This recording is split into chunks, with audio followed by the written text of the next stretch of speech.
And I don't think that that's something that they just want to give up just because of something that she did, which is monumental. I mean, now believe me, that would not be acceptable, I'm sure, in your home or in my home. I would not put up with that. But that's not me, and that's not you. That's the Whittakers. We live in this big giant universe. We go places and we do things. And, I'm fortunate enough that I've been able to travel all over the world and play music and tour with some very fun bands, but I've been able to meet some wonderful people, and I've got some great friends. They don't have that. Those are things we take for granted. So BJ means way more to them. And I know it's not what you want to hear. I'm not encouraging her to be part of their life, but I'm not going to be part of saying that she can't be around. I'm not going to encourage it to happen, and I'm not making excuses for her. I just want you to know what they think. I personally think they should do something about it, but that's up to them. They know how to do it. Betty knows how to get that done. She knows who to ask to get that done. Patrick will give her a ride down there and make sure that gets done. And there are other people, I'm sure, that will do that. But that's got to be up to them.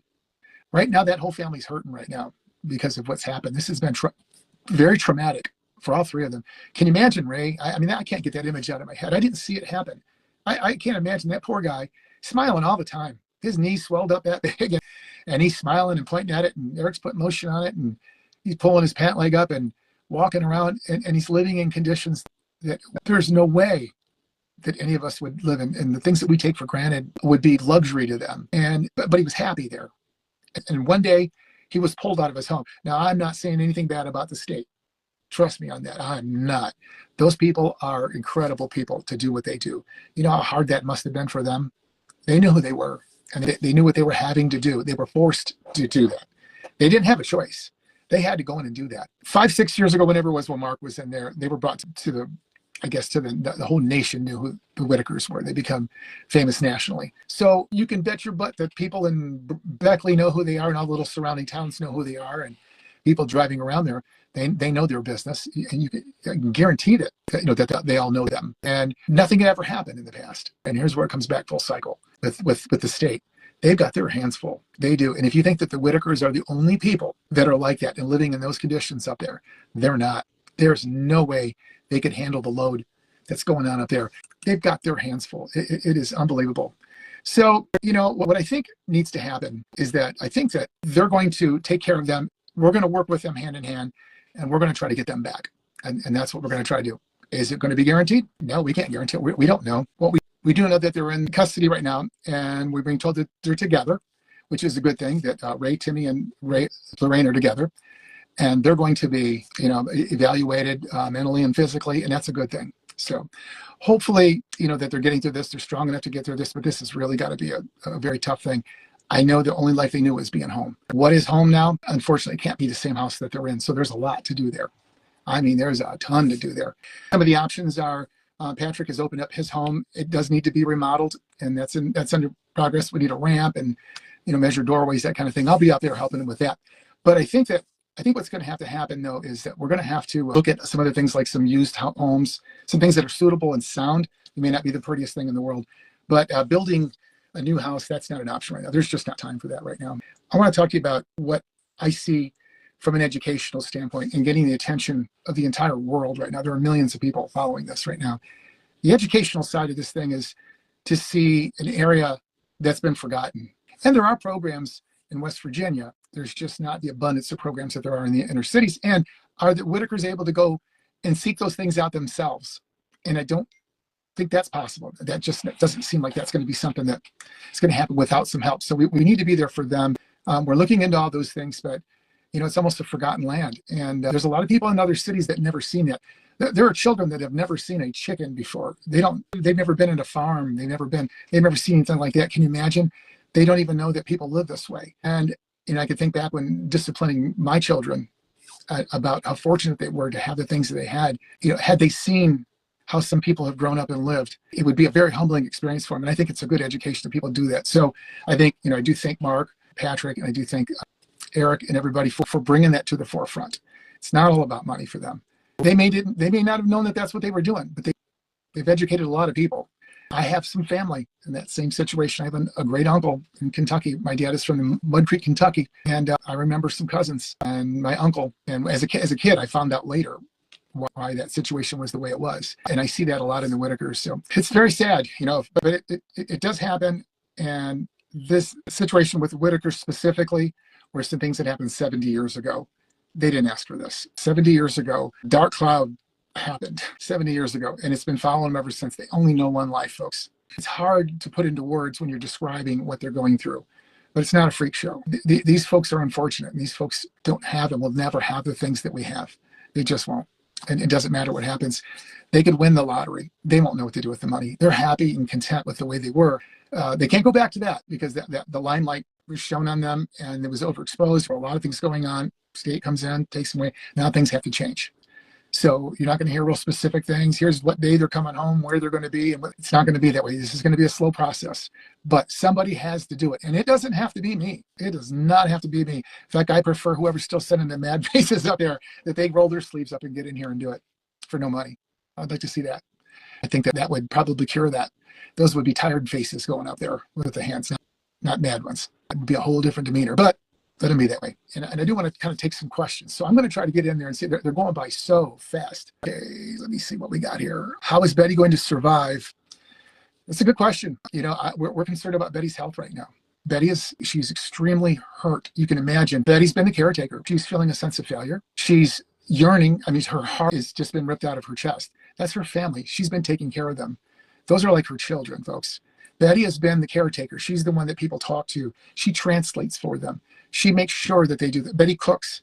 She does the laundry. She can't keep up with everything. You know that when you look at the house and that kind of thing, people want to blame Betty for the BJ thing and everything. And let me say something about this. And I don't know who's doing this. And I hope that you're on this feed right now. But Betty has to stay at Patrick's house because her and Larry were getting threats from somebody. And I'm going to tell you, I can't read all these in there, but I'm going to ask everybody that's in here right now, if you're seeing threats in there, please do me a favor, screenshot them and send them to me, because I'm telling you, you don't have to be a fan of Charlie Kirk's to know that there's some crazy people out there right now. So if you ask how Betty's doing right now, Betty's doing as good as could be expected, and somebody's trying to make it worse, and that is not cool, man. She felt very safe at Patrick's house, and it's another reason we need him around. And you know, he's there for her. She can't come to your house. You know, she can't come to my house. I'm in Florida. There's somebody on here saying that money is still coming in. You're right. I'm very aware of that. Eric controls the platform. Eric controls the money. Something needs to happen with that. The money that's coming in is part of that's for the Whittakers. And I hope it doesn't stop, honestly. I hope they make a lot of money. I hope that Eric and Patrick make a bunch of money for their effort. Somebody was trying to rehash Eric trying to get BJ out of there. And again, he just didn't understand the bond that family has. I just don't get why the house wasn't good enough for those. Very good question. There's no septic system on there. They're on a rock bed foundation, and you can't just dig a septic tank in there. And it's not just that. There are some sanitary conditions, needs to be rewired, replumbed.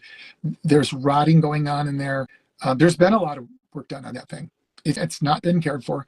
It's not worth going in and remodel. But that house is condemned. And I don't know if it's officially condemned by the county. I don't really know, by the state. But from what I understand, now I'll see it next week. I'll be up there next week. It's not livable, and it is deemed not livable. And once the state or the county or whoever is responsible for condemning that house says that, nobody can go in it, and you can't. It's not a dwelling anymore. You can't live in it, and you certainly can't be in there with waste water coming out of those septic tanks. You can't do that. You can't do that at a campground with gray water in most states, which is just sink water and that type of thing, let alone black water, which would be sewage and from the toilet, solid waste and that kind of thing. So it's just not going to be possible. I wish it was, because that would be the most logical thing, and that would be the most speedy thing. The only other thing that can happen is to rehab Patrick. Again, he's opened his house up. He's just one guy living in a 2,000 square foot home. Yeah, it needs some work, but it's not condemned. Most of the rooms don't have walls on them and ceilings on them, so it could be done the right way. We looked into some of the, with the help of some experts, about how housing has to be. I mean, there has to be like separate rooms for everybody. Now, you can have more than one person in a room, but you can't have male and female in one room. They would have to be all males or all females if you doubled rooms up. So Timmy can't stay with his mom in the same room anymore. It is what it is. Too much going on, too much to explain. Use your imagination. It's not going to be permitted. Ray just turned 70 years old. I mean, how do you think he's been living that way? He didn't move from Boca Raton, Florida, out of a high-end subdivision into odd West Virginia in a condemned house. He's lived in those conditions all his life. The guy's always smiling all the time, and I miss Ray. I only know him from TV. I'm just a fan, I guess, if you want to. I don't know how else to label it. And you got to smile when you see him. And I see all these memes on that people are making out with Ray on there. It was one that I wish they wouldn't do that, but they did, you can't help but laugh. I mean, there's one that's a meme where Ray is in a warehouse, and I only seen it like a couple times today, where these big pallets fall off this rack, and Ray's like, "Hey," and he's pointing at it, going, "Oh, man, don't do that to Ray. Come on." And so people are doing that, like he's in that warehouse when it's happening, and so they're becoming very popular, and you're going to see things like that. Back to the house, I did talk about, we looked at there's some trailers, some double wides that are pretty nice. They got enough bedrooms to get everybody housed and the facilities to get them in there. We'd have to build a ramp to comply with the Americans with Disabilities Act, and probably look at some of the doorways and make sure the hallways are wide enough. There's some things that they don't really need right now. They're all pretty self-sufficient and can walk around, but where ADA is requiring a 36-inch opening, that kind of thing, there may not be. And some trailers don't have that. They're like 30 inches, so that has to be converted. You have to literally be able to get a wheelchair through there. They're not in wheelchairs yet. Are they far away from that? A stroke could cause that to happen. Their age, they're not far from that. Ray's got bad knees, and Lorraine's not in the best of shape, and Betty's not. And with all the stress they're going through right now, and it could cause one of them to have a stroke. It's pretty scary, but the ADA does protect those things. They make sure that even like where a telephone is at, that it's at the height where it can be reached from a wheelchair. Even though they're walking around, it has to all be ADA compliant. So there's some things that have to happen, but buying a trailer would be something that can get them in a situation. Now, there's this issue of privacy where they really need to kind of be secluded a little bit. I mean, they don't need to be, 50 miles into the woods or anything like that, but I don't think they need to be in a subdivision where there's neighbors right on top of them. And, the neighbors probably aren't going to like that either. And, having somebody in there with a limelight on them and people driving by and coming by all the time. So there does need to be some of that. So we looked at that. Building's just going to take too long. It just is. So it kind of looks like temporary housing until there's a better solution. Building on that property, boy, I don't know about that. They don't own that property. And you may not know that. They own the house, but they don't own the property. There is certain monetization that the platforms will do just from views and people interacting and that kind of thing, from Facebook, Instagram, YouTube. Eric controls the YouTube, Instagram, Rumble, I think. God, I don't know. There's 5 platforms. TikTok, I don't know what they all are. But in his own Facebook page. And then Patrick controls his own Facebook page. In that deal, they have been in agreement with the Whittakers that the Whittakers get an equal cut. Everybody gets an equal cut, but it can't be more fair than that, honestly. The Whittakers could never do that on their own. They're not tech savvy like that. They need the help from people like that. Eric is, by his own choice, has decided to step aside, and he's out. I'm not taking Eric's place. That is not what I'm doing. So I can't do what Eric does. He's too good at it. I can't do it. I can be a good buffer between the folks that want to pin one against the other, because I'm stubborn and I have no pride. You can't hurt my feelings. When it comes to other things like fundraising, like doing donations, those kind of things, that's different. That's very different. That would be something that we would ask for you to help. Do not send money right now. Please don't send money. And I'm asking you, stop sending money. We're going to, until we come up with a way that you're comfortable with, that one person can't tear down, until we can do that. And we're close to one. We're very close to one. And I'm not talking about a trust fund, because as long as there's signers on there, there's people who control that. And if they can't agree, then the Whittakers are going to suffer for that. So it can't be that way. This has to be something, I'm not saying a church, but something along the lines of something that people would trust, that would maybe help the church for the trouble, but would handle doing payouts, that kind of thing. If they need something, let's say they need an air conditioning unit, that they can ask for it, submit for the money, and then somebody makes a logical decision. Okay, this is okay. They authorize it. And then if somebody decides to walk away, let's say Patrick, or let's say somebody just doesn't want to be involved anymore, and they walk away, it doesn't shut the whole thing down. And there's no sabotage, nobody can do anything unethical, and it stays clean. So we've got to develop that kind of a platform. And, there are trusts, but it can't be complicated either. It's got to be easy for you to give. It's got to be easy for the Whittakers to understand, and it's got to be trustworthy. It can't be something that I can go in and dip into either. I don't want that. I think we've got to have a right way to do this, and then nobody's got to worry about it. If you talk to Betty right now, she'd give all this stuff up right now. She'd give up every single penny that was ever earned. She'd just give it up. She just to have Ray back and Timmy going around sitting there coloring, and Lorraine sitting there with a bag of chips and staring across, and the dogs running around. She'd give anything to go back to that life, folks. They didn't ask for this, and it's very sad. I know I didn't answer all the questions. I hope I answered some, spoke the truth. Believe it or not, people still do that. And believe it or not, people still want to help. The money's going to come in. I know there's a lot of good people out there that will help. I don't think that's going to take a long time to do. But We got to get them in a home. In the meantime, we're going to get a temporary facility set up for them and try to get them home, and we'll let you know when we have news. Thanks so much again, you guys. You guys all have a good night, and I'll say good night. I'm Ernie Evans. Bye.